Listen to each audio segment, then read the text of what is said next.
Jamaah sidang solat Jumat sekeyakinan seakidah yang kami muliakan, marilah sama-sama di awal perjumpaan kita pada siang yang mulia ini kita memuja dan memuji Allah yang masih memberikan kita kesempatan untuk bisa hidup guna bermuraqabah, bermunajah, beribadah kepada Allah Subhanahu wa taala dalam setiap saat.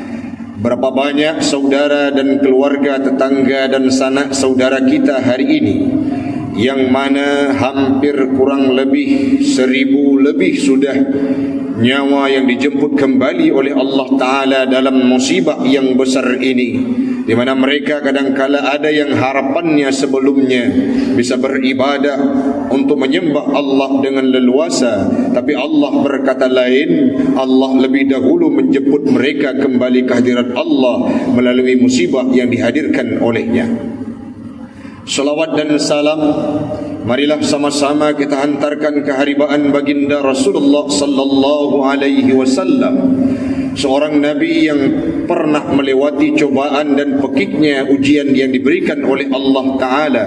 Satu tujuan dihadirkan oleh Allah dalam kehidupan beliau cobaan tersebut hanya untuk menguji bagaimana elektabilitas keimanan dan ketakwaannya Rasulullah, kesabaran beliau dalam melewati setiap tantangan yang diberikan oleh Allah.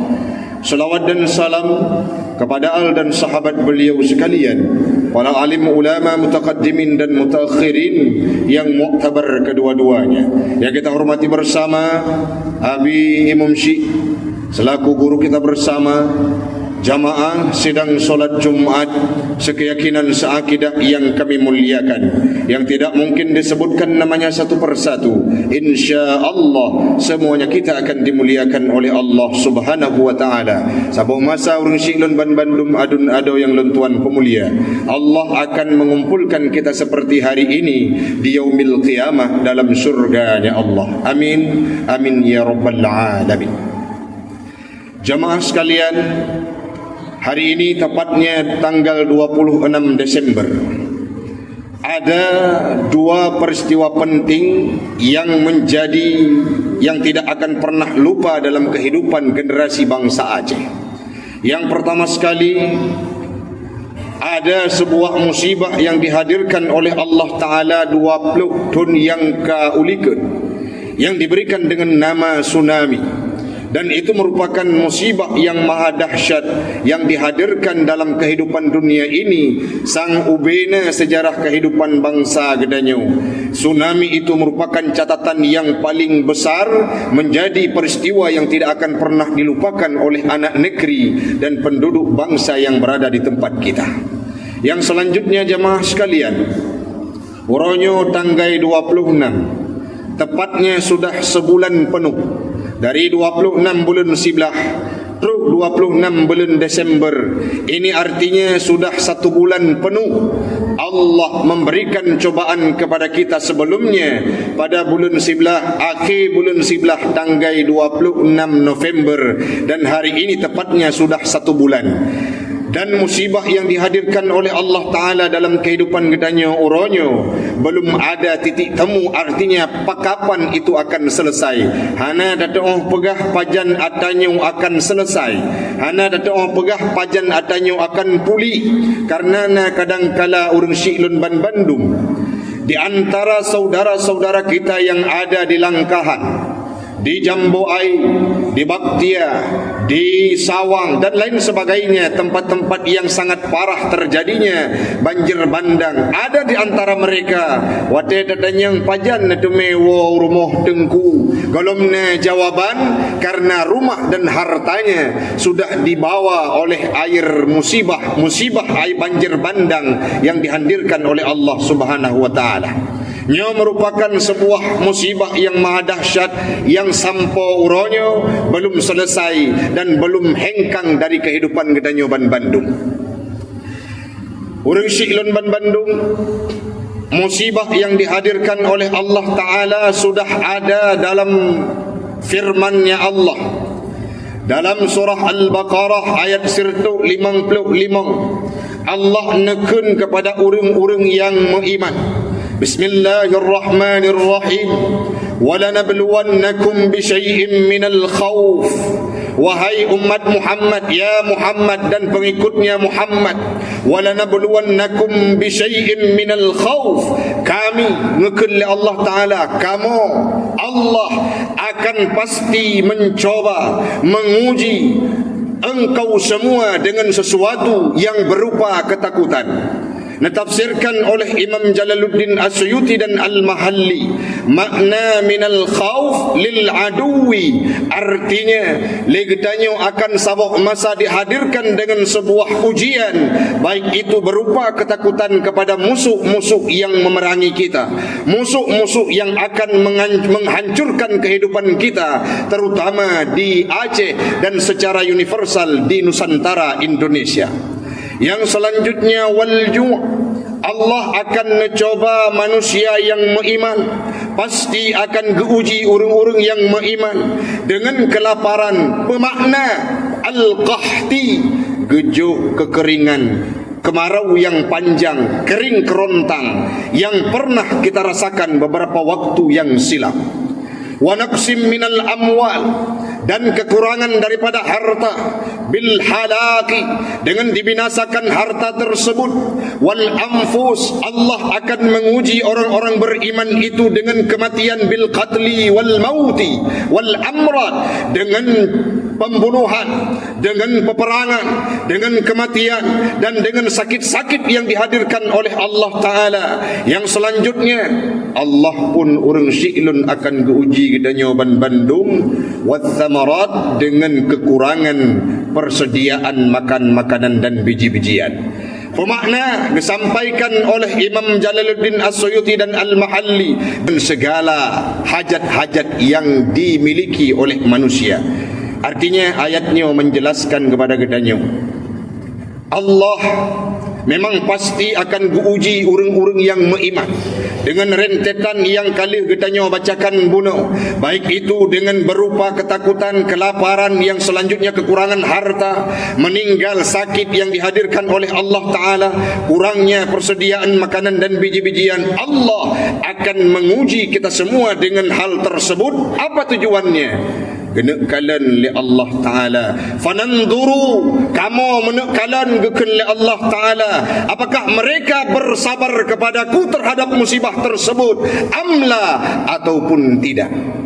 Maka uronyo watena musibah banjir bandang, satu asumsi dan pikiran gedanyo yang perlu tatanamkan dalam hati adalah, wate gejo musibah li Allah Ta'ala, sedangkan tanya orang yang sujud di masjid cat batanya be'wuhna Allah gena kalan gedanyo Bandung, buku hambalun, buku umat Muhammad yang nadi ke masjidan cat batanya adalah orang yang sabar terhadap musibah yang dihadirkan oleh Allah Subhanahu wa Ta'ala, ataukah tidak, dengan cara mengeluh, dengan cara geproteh Allah, seolah-olah Allah tidak hadir dalam kehidupannya, Allah tidak adil dalam kehidupannya. Satu konsep musibah yang dihadirkan oleh Allah Ta'ala, gena pilih doh urang yang memang patut dijadikan sebagai urang yang sabar. Sehingga Allah menyampaikan di penghujung ayat tersebut, wabasyiris sabirin, ya Muhammad, sampaikan kabar gembira kepada ya Allah kepada orang-orang yang bersabar terhadap bala musibah yang dihadirkan oleh Allah Ta'ala. Pada yang perlelun beri kabar gembira kepada mereka ya Allah, bil jannah, orang-orang yang sabar atas bala yang kamu juga oleh Allah Ta'ala, akan kamu putamong dalam surganya Allah. Dalam hadis yang pernah kita baca bersama, sering tadi bahkan hadis tersebut na pernah luntuan baca dalam kitab Tangkih Qaul, peneken li Nabi dalam hadisnya. Dalam hadis kudusi Allah pernah menuturkan, seberangkaso man lam yarda biqada'i, berangkaso yang hana rida terhadap qadalun, terhadap takdirlun nekun Allah Ta'ala, walam yasbir alal bala'i, orang yang hana sabar terhadap bala yang long hadirkan kepada mereka, buagukun li Allah Ta'ala, falyakhruj ahtis samai, daripada di bawah langit lun, dan diminta bumo yang lain untuk dimudit. Artinya dari dua buah ayat tersebut dengan hadis yang gedenya gabung, pesan yang kena sampaikan oleh Allah bahawa setiap musibah yang dihadirkan oleh Allah ini menjadi poin penting. Yang pertama, bagi orang-orang yang sabar, dan sabar itu akan mengantarkan kita untuk masuk dalam syurganya Allah. Yang kedua, tengku wadah gejuk musibah na orang pegah musibahnya karena Allah benci kegedannya. Musibah dan balanya karena Allah gejuk hukuman kepada gedanya. Nyone mutafsil surah urang Syiklun ban Bandung. Musibah yang dihadirkan oleh Allah Ta'ala bisa saja terbagi dalam dua kategori. Yang pertama disampaikan oleh Imam Al-Qurtubi, awal bala'u yakunu hasanan wa yakunu sayyi'at. Balanya yang gejuk oleh Allah Ta'ala na kadangkala menjadi poin baik yang gad lamudib gedanya. Begitu pula sebaliknya, kadangkala balanya sebagai salah satu hal-hal yang buruk yang dihadirkan dalam kehidupan gedanya. Wa asluhu al-mihnah, dasarnya balanya adalah ujian bagi lil mukmin, bagi orang-orang yang beriman, orang Syiklun ban Bandung. Sedangkan dalam satu kategori yang lain nakun li Imam Al-Qurtubi, wal musibatu huna al-hududu 'ala al-ma'asi. Musibah yang gejuk oleh Allah Ta'ala dalam kehidupan manusia merupakan al-hududu, hukuman, merupakan konsekuensi, sanksi 'ala al-ma'asi di atas orang-orang yang pebut kemaksiatan. Sedangkan dalam hadis yang kamu baca dalam kitab tafsir Al-Khazin dari Siti Aisyah, beliau pernah berkata, qalat, Siti Aisyah pernah berkata, qala Rasulullah sallallahu alaihi wasallam, la yusibul mu'minu asyawkah fama fawqaha illa rafa'ahu Allah biha darajatan. Hana gejuk musibah, tidak akan ditimpakan sebuah perkara musibah dan bencana oleh Allah kepada orang mukmin gekun le Siti Aisyah, hadis yang disampaikan le Rasulullah, bahkan lebih daripada musibah tersebut kecuali orang yang geangkat derajat wa hatta anhu bihi khati'ah, dan akan gehapus bandum kesalahan keburukan yang pernah dipubut dalam udip. Maka dari sini sudah jelaslah bahawa musibahnya bagi orang maksiat merupakan hukuman. Musibahnya bagi orang yang taat sujud di masjid merupakan ujian untuk yang pertama hapus segala dosa yang pernah kita kerjakan, kafaratun lidzambi, merupakan pengampunan, penghapusan kepada dosa yang pernah kita pebut di masa yang lalu. Sekaligus musibah ini merupakan salah satu aspek untuk gepei derajat kita hamba. Ulama sufi pernah nekun jamun dalam ungkapan-ungkapan yang mereka katakan, mereka sangat senang dengan hadirnya musibah dan bencana, kan karena senang terhadap kerusakan. Tetapi satu sektor pandangan yang lain, di ulamanya makin teruk musibah makin tahu dengan Allah.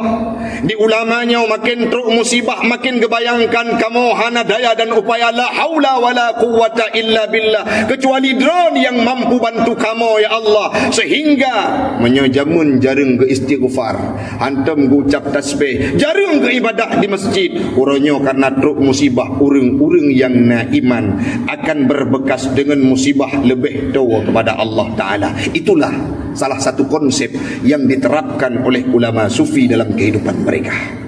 Nyo yang perlu kita nyocok hikmah orang Syiklun. Bukan semata-mata musibah itu untuk kita mengeluh, bukan semata-mata bencana itu untuk kita berpendapat bahawa Allah tidak adil kepada kita. Tapi di sisi musibah itu ada hikmah yang dihadirkan oleh Allah Ta'ala, gejanjikan syurga bagi orang-orang yang sabar, dan merupakan hukuman bagi orang-orang yang pebut maksiat. Olehnya pertanyaan nuronyo, so tengku yang undang balanya, nyo pertanyaan nyo yang perle dan pegah. Orang yang undang bala, mayoritas ulama tafsir menyampaikan bahawa baik Imam Al-Qurtubi, Imam Ibnu Katsir, Imam Jalalain, Imam Al-Bughawi, Imam Al-Khazin, mereka menyampaikan bahawa dalam menafsirkan ayat-ayat tentang musibah, orang yang mengundang bala dan bencana Allah, secara lantang mereka berpendapat orang-orang yang puput maksiat, orang-orang yang melakukan kesalahan dan kepuput dosa, tidak mengenal ruang dan waktu. Bisababil ma'asi, dengan sebab kemaksiatan, bisababi zunubihim, dengan sebab dosa yang mereka kerjakan. Itulah aspek paling utama sehingga balanya dihadirkan oleh Allah Ta'ala ada permukaan dunianya. Man kamu yang taat tengkukan terus cit bala, yang undang awak maksiat wate terus bala hana kepilih baru oleh Allah Ta'ala. Itanya orangnya mandum tak hadir rumah masjid, tapi na pasagau-sagau kampung tanya mantai maksiat. Itanya mandum orangnya hadir kenau Jumaat, itanya orangnya Jumaat tamu sedekah, orangnya itanya sabar ataupun pedang sembahyang jamaah hantam putu. Tapi na orang-orang dalam sudut kampung tanya mantang ilmu judi, mantang ilmu zina, mantang dihisap sabu-sabu, mantang menjadi agen, masih menjadi orang-orang yang beringas, terjadinya pembunuhan dan pembalakan liar. Mereka itu adalah orang-orang yang mengundang balanya Allah walaupun hanya segelintir. Pakan tengku nak pegah menan kali reken kerau oleh Allah Ta'ala dalam firman-Nya. Wattaqu fitnah. Buya oleh kata ya Muhammad terhadap fitnah. Bermakna fitnah al-azab wal-uqubah. Azab yang gejo oleh Allah Ta'ala, uqubah bencana malapetaka. La tusibanna alladhina zalamu minkum khassah. Musibah dan malapetaka ini wahai Muhammad hanlun timpakan kepada hanalun juk menteng kepada orang-orang yang pebut maksiat, tapi menyegada udip umat gada udip orang-orang yang udip di kalangan orang-orang yang pebut maksiat. Wate gejuk musibah getanya juga akan ikut merasakannya. Tak contoh tengku lagi kebu yang diwa kumubang itamang dalam wu sabah kubu yang kumubang wate iwa dalam wu kebu lain ikut merasakan lehop yang dipuwa oleh sabah kebu buno. Itu memakna bahawa hana guna kadang kala ale getanya tak ibadah menyetekedi di gampung mantengna maksud hanta temperamen bahkan na urang yang kun lung ko ibadah kedrau kawanyan bamenan dengan maksud betul memang tengku, tapi wate tahu dia dalam dunia gejuk musibah laganya rupa urang-urang yang pubut ibadah juga ikut merasakannya. Kiban relak dayah Paluh Gading, kiban banjir yang terus dayah Abu di Ketapang, kiban banjir yang hadir dayah Abati Babah Bulu, kiban banjir terjebaknya para santri di dayah Lok Nibong, terukur kurang lebih 5,000 santri Inang dan Agam. Mereka terjebak dalam banjir. Bagaimana dahsyatnya dayah Al-Mukhlisin yang ada di Tamiang sampai hari ini yang nampak hanya kayu-kayu yang tertindih sampai ke tingkat 2. Ini merupakan fenomena yang unik dan menarik, di mana padahal di dayah keperno ilmu agama pakan musibah terus kenan jawaban lagi bunuh urang siklun. Nah urang di Aceh hangge tempiuh maksiat, nah urang di Aceh makin gemar mempublikasikan kemaksiatan sehingga wate gejuk musibah oleh Allah Ta'ala. Bukan hanya mereka yang melakukan kemaksiatan, tanyo yang ibadah juga ikut merasakannya. Yang selanjutnya sebagai penutup pertemuan kita pada siang yang mulia ini, nyoka musibah gejuk tengku kiban cara katanya pelaku wa ta'awanu 'alal birri wa taqwa. Tanyo-tanyo yang mentang sehat orangnya yang hana kena musibah pegat posko kampung kumpulkan dana juk urang yang mentang musibah. Awak saudara-saudara katanya di wilayah-wilayah Alangkahan, Sawang dan Baktia dan lain sebagainya, jambu ai udip urangnya hanya sekedar menunggu bantuan datang. Otengku puku urangnya buakon remoh hanale tempat gemetani hana belang kabeh gada. Mereka hidup tak ubahnya harus meminta menunggu hadirnya bantuan. Maka tanya yang mentang sehat urangnya betul buka mata hati tu mi ikut le urang ikamo tengku hana pepe musibahnya hana berat kenal baik tak fikir ke draw teman tahu. Tanya yang mentang sehat ji ilah daya upayakan tajuk bacut-bacut harta tak pugot kem-kem tertentu tajuk kepada mereka yang membutuhkannya. paling lun urang si lun si bulu 2 minggu yang kau liket anak murid lun ti hadir ku tempat kembali hana hidih kadang-kala fenomena ate teklik rau imata na urang yang gee ngan anak mit cuma si on terpai tanpa malamnya kalau mepat tempat tinggal. Yang selanjutnya wateto tekedih ku katanya na ia tabah tengku bahkan yang paling pet tengku kamu hana mukena hana halkum untuk mengibadah bukena sajadah Al-Quran yang namai kamu ingin beribadah sujud kepada Allah Subhanahu wa taala. Atanya adalah kepedulian yang harus kita hadirkan. Tanya yang hana kena musibah ni fikir bacut-bacut kepada mereka keluarga saudara katanya seiman seagama dua orang tu wate katanya li yaumil qiyamah oleh Allah taala wahai urang-urang yang na di kemasjidan palu yang mulianya kibancara le urang dron bantu saudara-saudara yang musibah kamu hanam fikir kepada mereka ya Allah tanya tahu han mampu tabela dro di hadapan Allah Subhanahu wa taala. Mudah-mudahan bermanfaat bagi pribadi ulun tuan dan umumnya kepada jamaah sekalian. Waktulah yang membatasi kita. Mari kita rangkum apa yang sudah kita bahas tadinya. Yang pertama urung siklun, musibahnya adalah ajang untuk mewujudkan kesabaran. Karena fungsi tanya memang pasti akan gejuk musibah oleh Allah Taala. Hana urang yang udip dalam dunianya mulus tanpa musibah dan cobaan. Tapi musibah yang gejuk oleh Allah Taala nyan genuk kalen sosok urang yang sabar, sosok urang yang tabah melewati musibah tersebut, maka syurga akan gejuk kepada orangnya. Yang selanjutnya, musibah dan balanya terbagi menjadi 2. Bagi orang yang taatnya merupakan al-mihnah, imtihan, ujian untuk mengangkat harkat, martabat dan derajat mereka. Sedangkan bagi orang-orang yang maksiat, musibahnya merupakan al-hudud, hukuman dan sanksi yang diberikan kepada mereka supaya taat kembali dan taubat kepada Allah Ta'ala. Yang selanjutnya, musibahnya sebagai kafaratun, penutup, pengganti, penghapus dosa urang-urang yang beriman sebelumnya. Yang terakhir, marilah sama-sama legedanya kita budayakan untuk saling bantu-membantu, tolong-menolong kepada saudara-saudara gedanya yang belum tentu mereka mampu memastikan bagaimana indahnya kehidupan di masa yang akan datang. Mudah-mudahan bermanfaat bagi pribadi ulun tuan dan umumnya kepada jamaah sekalian.